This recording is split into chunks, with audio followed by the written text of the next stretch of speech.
People, happy Sunday. Come on into the room. Yes, yes, yes, yes, yes. Come on in, my beautiful people. I hope everyone is having an amazing Sunday. As for me, of course, no need in complaining because it gets me nowhere. But yes, I hope everyone is having an amazing Sunday, a beautiful Sunday. As for me, I'm actually here working on a project. This is something totally different for me. This is my first time actually using some loops and threads, but yarn from Michaels. This is my very first time using it. I mean, I like it. It's thick, but I guess I'm still used to big twists. But hey, you gotta use something new when you can't get what you really want. So yes, this is what I'm here doing. I'm actually here using some loops and threads on this Sunday. And my special project that I am working on is I am crocheting a black beanie. And what I'm going to do is take some white yarn once the beanie is done, fold it up for the brim part, and I'm going to add some white letters to the brim. This will be my first time ever doing this project. Someone asked me would I be able to do it, and I told them of course I can. I'm not going to doubt myself, and I'm going to work and figure it out the best that I can. And if they don't like it, that's fine with me. But at least I know I can say that I've tried to do something different, and I gave myself a chance to be creative and learn something new. So that's what I'm working on. And plus, it helps me to brainstorm and try to figure things out. But yes, so I'm doing this crochet beanie. I'm using one string of yarn instead of two. Like normally I would use two strings if I'm doing a scrap yarn beanie or something chunky, then yes. But right now I'm only using one. And I'm working with a 5mm crochet hook. Absolutely, absolutely. And I'm just going to work this up until I have it large enough to fit a man's head. This is for a guy, so yes. And that's all I'm doing on this wonderful Sunday. I'm trying to relax. This helps me to meditate. This crocheting helps to calm my mind. It's like a little act of therapy for me, so yes. This is why I'm here and working on this special project. I decided that on YouTube, I'm going to start doing more lives so you all can get familiar with me because I don't know why I'm so shy and quiet, but I can really be friendly, outspoken, like to speak to people and talk with people. But I decided that I wanted to change things up and get out of my comfort zone and start doing lives on YouTube, get to know everyone and everyone get to know me. So I want to share with you all something that you may not know about me. I am a crocheter, yes, and I also use a wheelchair. So I want to tell you all I have a muscle disease called polymyositis, right? And this causes my muscles to slowly deteriorate. There's no cure for it. Doctors do not know where it comes from.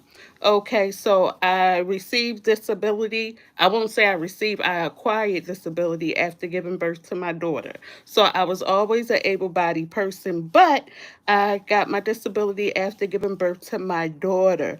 And what happened was the doctor says that it took something very traumatic to happen to me in order to bring it out. I was born with it, but it took something traumatic to happen for it to come up, I guess, or fester into my body. So what happened was I had my daughter.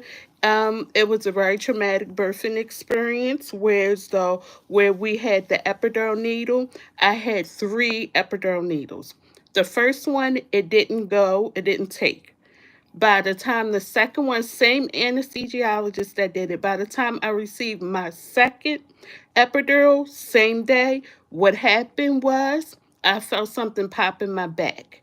And I told the doctor that it felt like fire going up and down my spine. So what ended up happening was that they had to call the head anesthesiologist up. His name was Dr. Cherry. I still remember till this day the entire situation. So what happened was my grandmother was in the room with me while they were doing the epidural. And this was going to be the third time. And my grandmother shared that if they don't get it this time, you're not getting it and you're just going to have this baby natural. So the third time around with the epidural needle, they were able to get it in. Okay, fine. Got the epidural needle in, induced my labor, and guess what, y'all? I felt every single thing. After the third time of them inserting the epidural needle in, and when it's time for me to give birth to my daughter, I felt everything. I felt fire up and down my insides. Yes, giving birth to her. So once I gave birth to her, we go home. I do my 6 week checkup. Same midwife that delivered my son delivered my daughter. And I explained to the midwife that I'm feeling heavy. I feel like my legs are heavy. I just feel heavy, like heavy, heavy. And the midwife told me maybe you need to lose some weight. Once you lose some weight, you should feel better. Okay, started losing weight. Ended up going back to work, fell at work, had to get an ambulance to come pick me up from at work because I fell on the floor and couldn't get up. So we go to the nearest hospital where my job was located at, and they couldn't find anything wrong with me at all. So what ended up happening was I began to go on a hunt, on a search, because my midwife was telling me that I need to lose weight. I'm losing weight, but nothing's changing. My legs starting to drag. I'm unable to lift my feet up to get up on the curb. It's getting harder for me to go up and downstairs.